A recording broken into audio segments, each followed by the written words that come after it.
Guys, welcome back to your extremely well-known, under 1,000 subscriber, outdoor film reviewing, fastest-growing podcast in the world. In the world. That's a claim to fame that I think if we you can are in that realistically category, make. we are the fastest-growing one of those. If you think you can beat us, and you are another outdoor film podcast under 1,000 subscribers that posts only on Thursdays and sometimes other days, then let us know. We'll collab with you, actually. Low-key collab would be fire. That would be sick. We need to collab with some random non-movie podcast. Like we joined Josh Pate and talked about sports, or Josh Pate, Theo Vaughn, and us. all on one podcast. What if we talked about sports movies with Josh Pate? Oh, remember the Titans episode? That would be fire. I'd be so down. I wonder if Josh Pate... We should tag him under this episode. Josh Pate, do you Remember the Titans? Or any other, like We Are Marshall? There's a bunch of great football movies. Yeah, what's your favorite football movie, Josh Pate? Yeah. Maybe we'll clip this in an Instagram reel. And tag him. Welcome back to As Soul I'm My dressed Line. like Bob Dylan. Welcome back to Soul My Line, a Fireside film podcast. I'm Grant. And I'm Drew. And today we are talking about... A Complete Unknown. Starring Timothée Chalamet. Directed by James Mangold. Oh, you beat me to it. Before we get into this episode, first off, I'd like to say thank you. Yes. Last week we talked about Dead Poet Society. Had a really great discussion, just in general about the movie, and then about some of the themes of the movie, and it has done really well. It's our best episode to date. It has done very well. We've gained a handful of subscribers, but also just thank you guys for being respectful in that conversation. I know there's a lot of opinions and stuff, so I want to thank you guys. Any additions to that? No, I mean, if you're new, thank you for sticking. Thank you for subscribing. Yeah. We got a lot in the pipeline currently. So much. So it's about to be, the next 3 months are about to be pretty great. Yeah. We have a lot of incredible stuff coming up. Should we tease what we're doing next week? Well, okay, we'll go ahead and do it. Next week, we are doing a Lord of the Rings trilogy marathon. It's true. And if you have questions that you want us to answer live on the show, ask them now. Email us at stolemylinepod@gmail.com or just comment below. Yeah. DM us on Instagram. We're on Instagram. We're really excited for that. We've got some cool stuff cooking for that. I'm doing some behind-the-scenes deep dives. So it's going to be great. It's going to be great. And then, there's a bunch of new movies coming out. So also hit that subscribe button if you haven't already, because we're going to be reviewing a lot of great new movies that are coming out. So, anyway, that's it for all the little preamble, housekeeping details there. A Complete Unknown. Complete Unknown. You're dressed so much like Bob Dylan right now. I tried. I really tried. If you're listening on podcasts, thank you. Maybe take a look at our YouTube real quick. Yeah. I didn't know that you had a Bob Dylan outfit / I guess I didn't ever think about that you had his haircut. I didn't think about it either until I was like 10 minutes left of the movie, and it's like, you know what? I have a leather jacket. I have jeans. And I have sunglasses. Yeah. And I have the hair. You're decked out. I'm Bob Dylan. Do you have a harmonica? Or frick, I literally do. You have a harmonica? Yes, I should have brought it. It probably would have destroyed our audio. Yeah, it would have been crazy. Tried to play it on That's the podcast. how we should start the podcast. Oh, that would have been crazy. Oh, that would have been sick. Viewers, we've let you down there. Anyway, that's on us. So I'm guessing you liked the movie based on your outfit, or are you just vibing with Bob Dylan? I'm just kind of vibing right now. Okay. I did like it. Okay, yeah, I want to hear your thoughts. This is a biopic.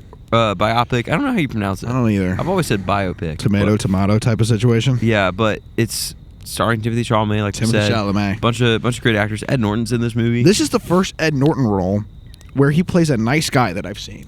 Yeah, not kind of like a slimy individual who just is kind of gross. Like Fight Club, he's not really slimy, but kind of becomes. Yeah, kind of. It's just like a he's dark movie. He's not movie. A great dude. It's just a dark movie. Yeah. And then Birdman, he's a very slimy dude. Even Glass Onion. Yeah, that's true. Shout out to maybe a later review here. Yeah, that's in a the little next teaser. I wonder what could be coming. I wonder. But yeah, no, I was watching this movie. I was like, he's not a terrible person. He's genuinely nice. There was a moment halfway through this movie I was like, are they going to turn him into the villain of the movie? Yeah. And they never really. That's kind of a spoiler. But not really. Yeah. Anyway. Yeah, he was great. I guess he maybe had some prosthetics going too, because I don't know. He looked a little different, but maybe he just is old now. I don't know. But yeah. Anyway, tell me your thoughts. I have lots of positives and lots of negatives. Okay. I thought the pacing and kind of the structuring of the story was not great. And I think there's a couple of reasons that could be. A, this is based on a book. Yes. And we've kind of talked about this before with, like, we talked about it on the Catch Me If You Can episode and some of the other, like, true life stories that we reviewed. And there is an element of I think it's harder to adapt as it is to write. Yes. Because it happened in real life. Yeah, that's fair. So if you're trying to be true to history, there are elements that you need to keep in. Yeah. And not shape it around, like, the 3-act structure and, like, as much as you maybe would want to as a writer. Yeah. No, that's completely fair. So I think some of the elements of the story, I was just kind of like, why are we here? Specifically, is it Ellie Fanning? Yeah, Elle Fanning. Is it Elle or Ellie? Elle? We're looking at Elle Fanning. It is her, though. I just don't know how to pronounce her name. Her character kind of felt pointless to me. Yeah. And, like, I mean, like, I think there was a little bit of, like, will they, won't they with the two love interests in the movie, but I'm like... There's no, like, great resolution with either of them. Exactly. And the reason I'm invested in this movie is to see Bob Dylan, like, revolutionize the music industry. That's why I'm watching. Yeah. And that's kind of why I'm hooked. And, like, this might just be a me thing, but I didn't really care about the love interest. No, I honestly, like... I felt bad for her the whole movie. Her name's Sylvie in the movie. Yeah. I felt bad for her the whole movie. She, like... Yeah. Well, that's a spoiler. That is a spoiler. I'll bleep that out. But, yeah, I kind of feel bad for her the whole movie. And, I don't know, but, yeah, the resolution there wasn't fully present, and we'll dive into spoilers later. But I do agree. I think for me, a standout is Timothée Chalamet as Bob Dylan, which I know is, like... That is the conversation. Everybody talks about... That's kind of the draw to this movie. Right. At least for me, when I was looking at this movie on our list, I was like, yeah, we're going to talk about that performance. I thought he was great. And I've seen a lot of Timothée Chalamet movies, and usually I see one of his movies, I'm like, okay, it's Timothée Chalamet. He really did a great job. Like, I kind of felt like halfway through the movie, I'm like, I'm really watching Bob Dylan. Like, I'm invested in his character and how he acts. Like, I'm not thinking of him as Timothée Chalamet playing Bob Dylan. I'm just thinking of him as, like, the character Bob Dylan. I totally agree. I thought he did a really great job. I know, like, he put so much work into guitar and singing and his just vocals as a whole. Like, his voice changed he sounds completely. a lot like Bob Dylan, too. And I don't know much about Bob Dylan and his mannerisms and stuff, but... I mean, again, it felt very seamless to me. Like, I really felt like I was watching a Bob Dylan movie, not just someone playing Bob Dylan. Right. You know? I watched a bunch of interviews of Bob Dylan before I watched this movie. Yeah, because he's still alive, by the way. He's still alive. Anybody who watches this movie, like, they might think, oh, Bob Dylan's probably dead. No, I mean, he's alive. Still just chilling. kicking. Yeah. Anyway. He's dropped 55 albums, by the way. Crazy. Which is a wild number. Yeah, that's so much. It's insane. So much. But yeah, I watched interviews before, and Timothée Chalamet, I'm going to go out on a limb, okay? Okay. I think Timothée Chalamet, of our generation of actors who are up and coming, well, Timothée Chalamet is not up and coming anymore, but... No, I know what you mean. He has the most generation. range, period. Yeah. I'm trying to think... Honestly, he's kind of already up there with, like... He's definitely... Some of the higher tier actors. He is a movie star in the sense of people will go see a Timothée Chalamet movie. Like, right. Marty Supreme will probably get a decent amount of viewership just because his name is attached to the project. For sure. And his also journey to fame is not like, oh, he was one of the Euphoria, like, kids, or, like, he was on Stranger Things. Like, no, he did a bunch of... Artsy movies. And then just got famous. Like, he did some mainstream stuff, too, and obviously he's done Dune and stuff, but... His journey to being an actor is so different than I feel like you look at, like, no offense, they're great actors, but like Zendaya, for example. Right, like, yeah. I mean, Disney kid, Euphoria, like kind of mainstream. I guess Euphoria is artsy. Anyway, I'm nitpicking, but I think his journey to being like the actor of our generation right now is pretty cool too. He feels like he's in it for the art. No, I don't want to say more than other actors because I don't know. I don't know any actors. But Timothée Chalamet feels like he's in it for the craft. Yeah, I feel like he's selective in a good way with like 100%, what he I agree. chooses to work on. Because like he can be selective now, but he's not done really anything that I've been like, why is he doing this Marvel movie or whatever? Like, I mean, maybe he'll hop into that at some point, but I mean, Dune, he's working with Denis Villeneuve. Like, right. I mean, a pretty established director, you know, pretty artsy in a lot of ways. So I don't know. Pretty cool. But I totally agree. Yeah. Tell me more of your likes, some of your dislikes. So we talked about story structure a little bit. Anything? I know you're not a big vibe guy, but anything vibe-wise that you like? I am a big vibe, guys. I like vibes in movies. You talk primarily about story every single time. I do. That's true. I still don't know where I land on this conversation, but we'll revisit it. But then it's like I love Tenet, so it doesn't matter. We'll do a bonus episode, maybe vibes versus story or something. Yeah, we will. I want to have that conversation more, but vibes. I mean, the music I liked a lot. Yeah. Okay. Someone commented on the let's read this video comment. and was like, "Were you into Bob Dylan before or after?" Yeah, this is at Chloe to the Max. Shout out at Chloe to the Max for watching our stuff. Heck I think yeah. subscribing and commenting. Did y'all listen to Bob Dylan prior to A Complete Unknown or watching this movie? And did we want to afterwards? So, no, I was literally couldn't name you a single Bob Dylan song. Yeah. As I was building this fire, all I was playing was Bob Dylan. Yeah. That's so that, and I would never pin you to listen to any Bob Dylan stuff. Yeah. That's not your vibe of music. It is not. But for me, I was a little more familiar. Like I knew, general stuff about Bob Dylan. I'd listen to some of his folk, some of his, revolutionary stuff, but I don't listen to him on the regular. Like I know like a Rolling Stone, but so does kind of everybody, and it's one of the most famous songs on one of the most famous albums ever made. So, but I am super fresh off this movie.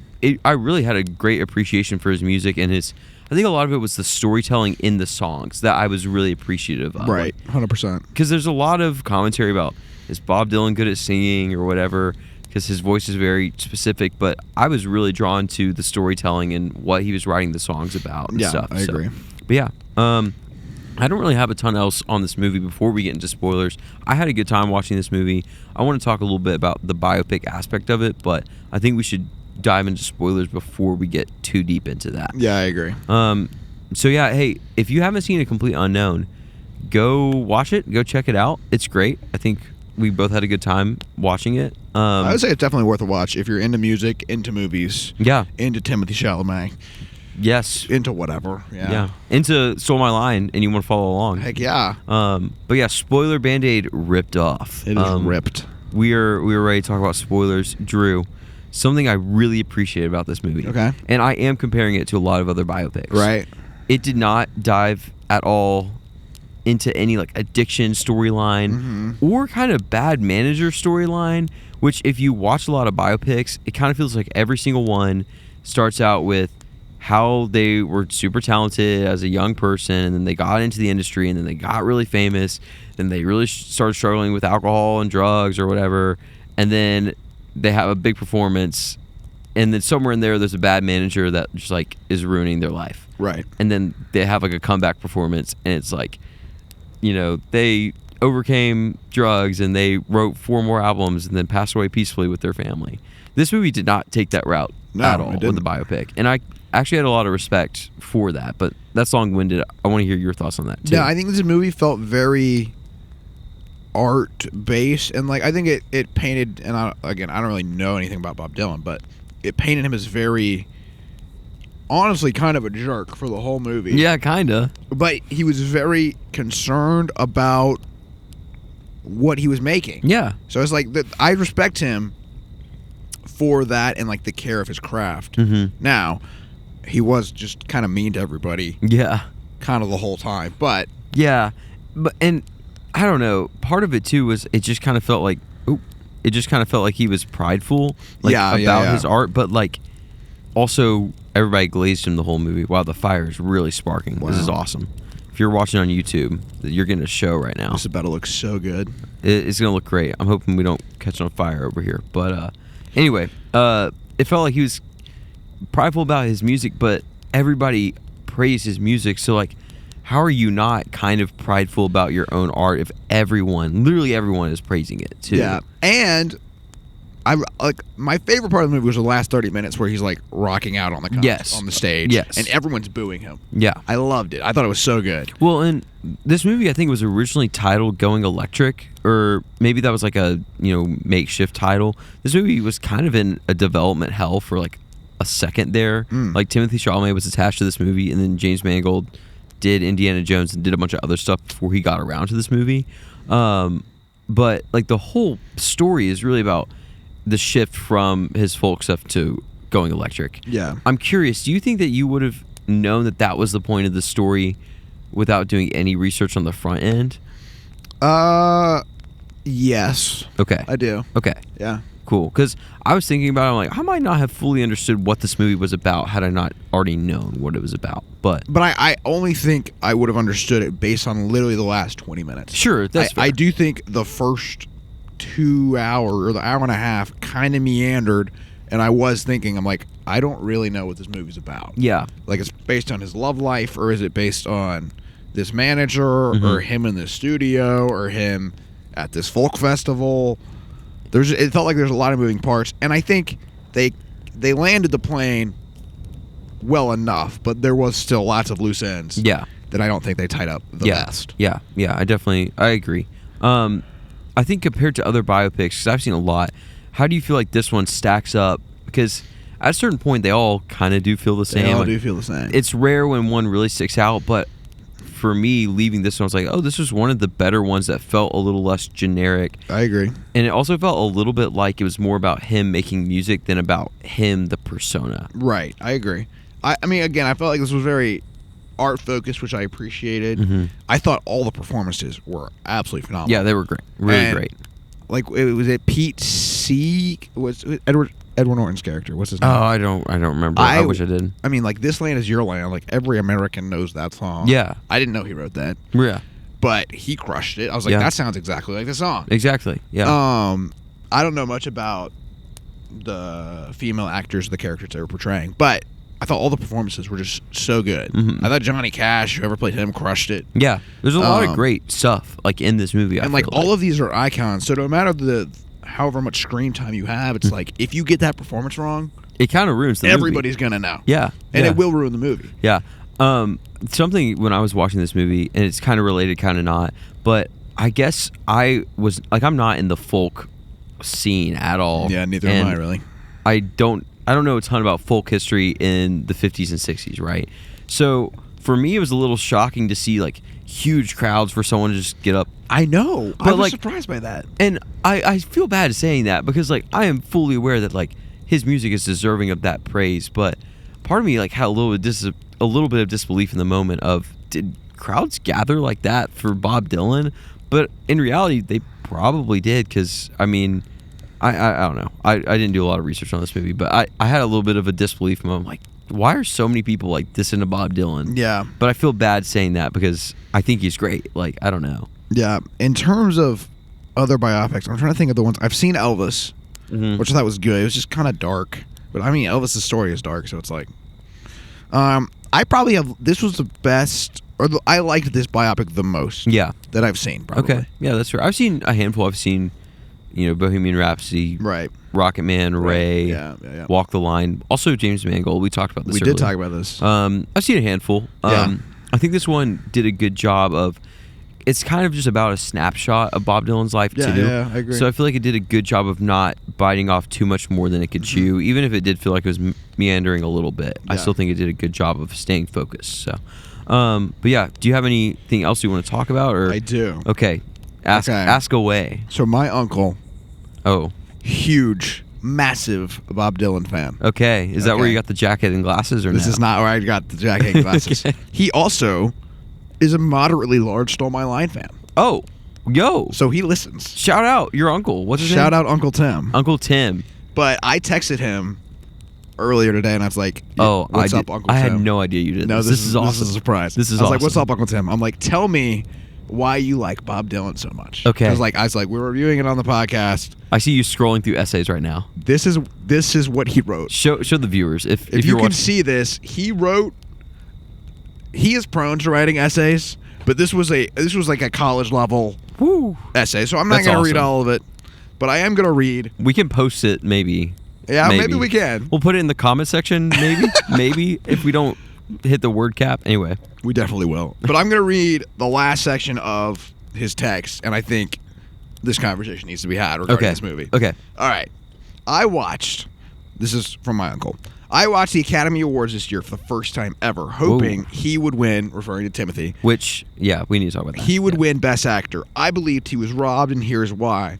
It's really hard to play a historical figure that people are familiar with and have you believe that you're actually watching that historical person. Yeah. As a true fan of Dylan, I believe Chalamet accomplished this. I can't wait to listen to your podcast, and thanks for asking. Dude, shout out Uncle Tim. Shout out Uncle Tim. Love you. I don't think I've ever met you, but hey, we love our listeners here. I feel bad because I didn't follow this past Oscars as much as I normally do.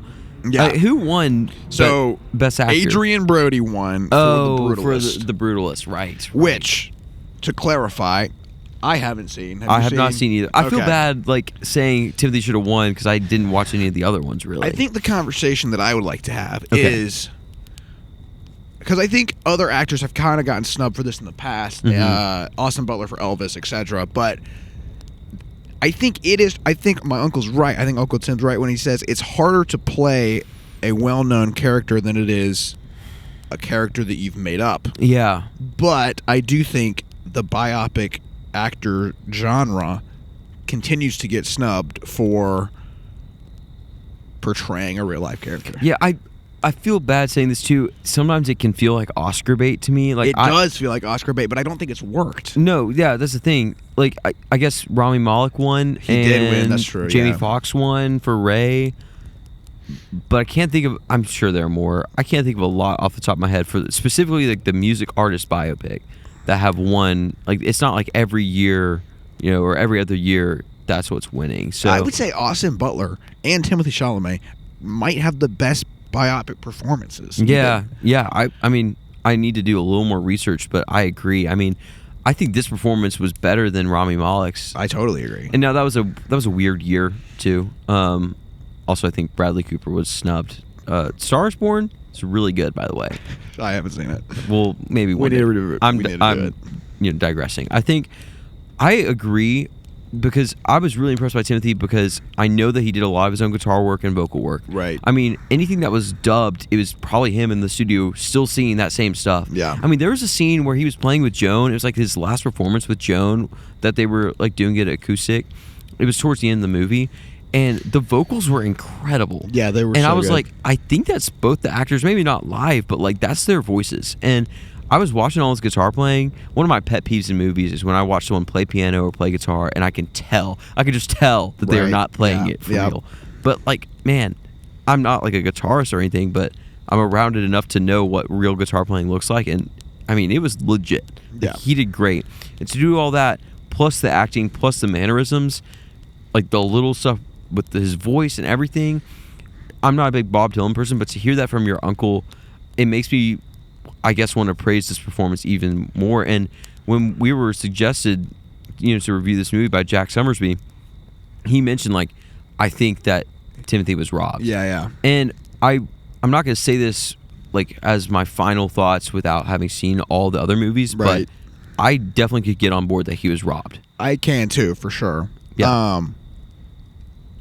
I think there's a performance aspect you have to look at, but then also like the commitment and the amount of work has to be recognized to some extent. Yeah, you don't just show up on set knowing your lines. Like there's months and months of prep. Timothée learned how to sing in a different voice, how to play guitar, and had to portray someone who is a cultural icon. Yes. For, like not just our generation, but like generations. Also who's still alive. There's like an added pressure there a little bit.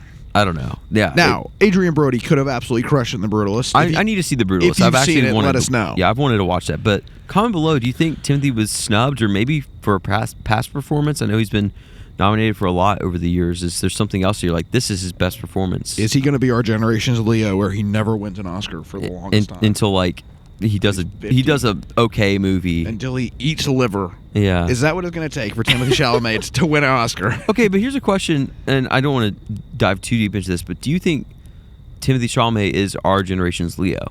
Like it, because I don't know. I think like from Leo a range perspective, he was a high-profile, like well-known actor that was in the Oscar conversation almost every other year. Right. Was super well-known, super popular. Girls love him. I don't know. What do you think? I think from a range perspective, he should be. Yeah. I think Leo DiCaprio has one of the most impressive ranges. Yeah. I mean, at least she should be in the conversation. And I think and also a consistent level of work too. Exactly. Like everything Leo does, even if it's like not the best movie, he's still pretty good. Yeah. I mean, I think Timothée Chalamet honestly has a more impressive range when it comes, and I would say his quality of work from a film perspective is not maybe as high caliber as Leo's has been, but like he's also only been around. He's also only like 20 something. He might be in his 30s. I don't know. Let me really? check. I don't know. He's not My guess too is much. he's 26. Timothée Chalamet. Oh, I was close, right? He's 29. So he's still in his 20s. Though. Okay. You're right. Okay. I mean, he's still got a lot of acting ahead of him. So, yeah. I don't know. Is there anything else you want to talk about for this movie? No, I think that's it. Well, let's go ahead and do this. Let's go ahead and give our rating. Do we buy it on Blu-ray? Do we watch it in theaters if you're able to, or should you at least try to watch it in theaters? Do you watch it on streaming and go down the list? I know where I land on this movie. I think we're gonna land on the same spot. Okay, I'm gonna go streaming. That's where I was gonna go. And I feel bad. This movie isn't like super standout. Like this is one of the greatest movies of all time. Yep. But it's a solid watch. If you want to watch it and you can pop on Hulu and watch it, like go for it. I think it's a great watch. But there's nothing about this movie that I think I will revisit time and time again. Yeah, I agree. Or like it's just one of the greatest movies ever made. I think it's a really solid movie though. Yep. But yeah, do you have anything you want to add to that? Nope. No, I do not. Well, that's the episode. Yeah, comment below if you have questions or thoughts on any of what we talked about today. Yep. And are you excited for Marty Supreme this Christmas? Because I don't know about you, but I am very excited for this movie. When I saw that Timothée Chalamet was playing a ping pong player, in a Safdie movie, I was like, what are we talking about right now? But then all the reviews have been raved for it. So here's the things I'm looking forward to: a Safdie movie. Okay. I love Safdie movies. Yes. Timothy Chalamet. Yes. And Tyler the Creator. right. He is in that movie. He's in that movie. Oh my gosh, I'm so excited. We will review that one. I promise. Yep. We're gonna get around to it. Yep. Yeah.